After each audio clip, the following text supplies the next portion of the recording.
এক দেশ এক নির্বাচনের পক্ষে সওয়াল করলেন মুখ্যমন্ত্রী মানিক সাহা। একই সাথে ভীতি উপেক্ষা করে যুব সম্প্রদায়কে রক্তদানে এগিয়ে আসার বার্তা এবং ছোট ছোট শিশুদের মানবতাবোধ জাগ্রত করার আহ্বান মুখ্যমন্ত্রীর।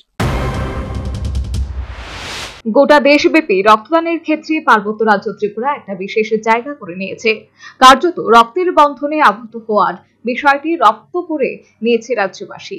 একটা সময় রাজ্যে সন্ত্রাসবাদীদের আক্রমণে রক্ত ঝরত, সেই পরিস্থিতি পাল্টে রক্তদান এখন রাজ্যের সংস্কৃতি, কৃষ্টি ও ঐতিহ্যে পরিণত।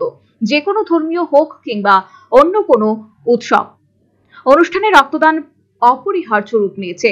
তবুও মাঝে মাঝে রাজ্যে ব্লাড ব্যাঙ্কগুলিতে রক্ত স্বল্পতা দেখা দেয়। তবে মুখ্যমন্ত্রীর আহ্বানে সাড়া দিয়ে বারবার রাজ্যবাসী রক্তদানে এগিয়ে আসার ক্ষেত্রে ইতিমধ্যে নজির গড়েছে। এর মধ্যে রবিবার ধর্মীয় গুরু রাম ঠাকুর আশ্রম সম্মিলিত চতুর্থ মহন্ত মহারাজ ভবতোষ বন্দ্যোপাধ্যায়ের তিরোধান তিথি উপলক্ষে আগরতলার রাম ঠাকুর সেবা মন্দিরে রক্তদান শিবির আয়োজন করা হয়।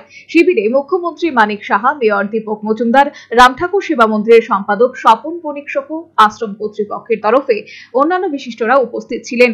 অতিথিদের সঙ্গে নিয়ে প্রদীপ জ্বালিয়ে রক্তদান শিবিরে উদ্বোধন করেন মুখ্যমন্ত্রী মানিক সাহা।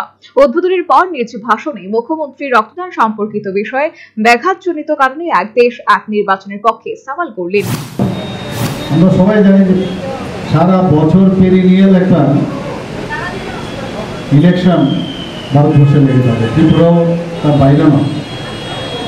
যখনই এই ধরনের নির্বাচন শুরু হয় তখনই দেখা যায় মানুষ যেহেতু ব্যস্ত থাকে, অফিসার থেকে আরম্ভ করে সবাই ব্যস্ত, সেই জায়গায়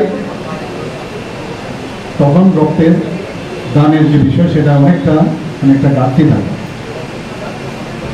এবং যে কারণে মাননীয় প্রধানমন্ত্রী বলছেন যে ওয়ান নেশন ওয়ান ইলেকশন, এবং আগামী দিন যখন ওয়ান নেশন ইলেকশন হবে, ওয়ান ইলেকশন হবে, আমরা কিন্তু অনেক দিকে আমরা অনেক সমস্যার থেকে আমরা নিষ্কৃতি পাবো। ফাইল মুক্ত করা যায় না, কোনো ডেভেলপমেন্ট করা যায় না, কারণ কোড অফ কন্ডাক্টের সমস্যা হয়। এর থেকে আমরা নিস্তার পাবো। শুধু তাই নয়, যুব সম্প্রদায়কে ভীতি উপেক্ষা করে রক্তদানের ক্ষেত্রে এগিয়ে আসার আহ্বান জানিয়েছেন মুখ্যমন্ত্রী। একই সাথে ছোট ছোট শিশুদের পাশাপাশি সবার মধ্যে মানবতাবোধ জাগ্রত করার তিনি আহ্বান জানিয়েছেন। এবং মানুষকে নিয়ে, মানুষের মধ্যেই ভগবান, আমরা সবাই জানি, সবাই বলেছে, বিবেকানন্দ জিও বলতেন। কাজে এখানে মানব সেবার মাধ্যমে মানবতা বোধ সেটা আমাদের ডেভেলপ করা দরকার, এবং আমাদের বাচ্চাদের মধ্যে সেই মানবতা বোধ এবং তাদের মধ্যে যে একটা মানুষের সহমর্মিতার যে বিষয়, মানুষের জন্য মানুষ, সেই বিষয়গুলো ডেভেলপ করার আমরা চেষ্টা করছি। সহজ নামে আমরা কিছুদিন আগেও একটা পাঠ্যক্রম আমরা স্কুলের মধ্যে শুরু করেছি। সেখানে এই বাচ্চাদের মধ্যে মূল্যবোধ, আমাদের ভারতবর্ষের যে ইতিহাস, তাদের মধ্যে সেইভাবে কারিকুলাম আমরা দিচ্ছি।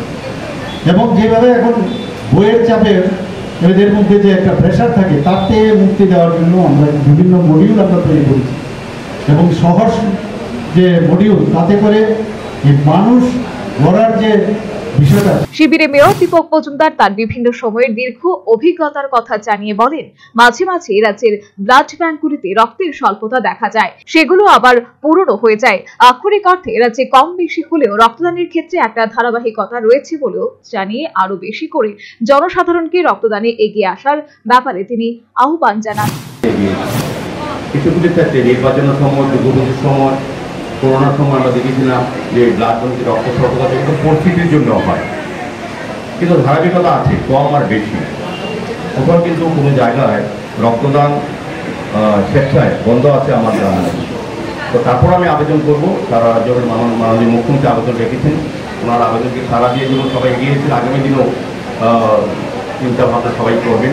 সামাজিক দায়িত্ব, সামাজিক কর্তব্য হিসেবে, মানুষ হিসাবে তারা মানব ধর্ম পালন করার ক্ষেত্রে রক্তদানে এগিয়ে আসবে।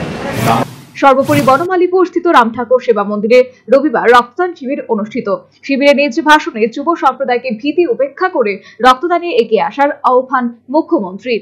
একই সাথে ছোট ছোট শিশুদের মধ্যে মানবতাবোধ জাগ্রত করার বার্তা দিলেন মুখ্যমন্ত্রী মানিক সাহা। পাশাপাশি রাজ্যে কম বেশি হলেও রক্তদানের ক্ষেত্রে একটা ধারাবাহিকতা রয়েছে, সে কথা জানিয়ে সাধারণকে আরো বেশি করে রক্তদানে সামিল হওয়ার আহ্বান জানিয়েছেন mayor Dipak Majumdar. Bureau report, news vanguard.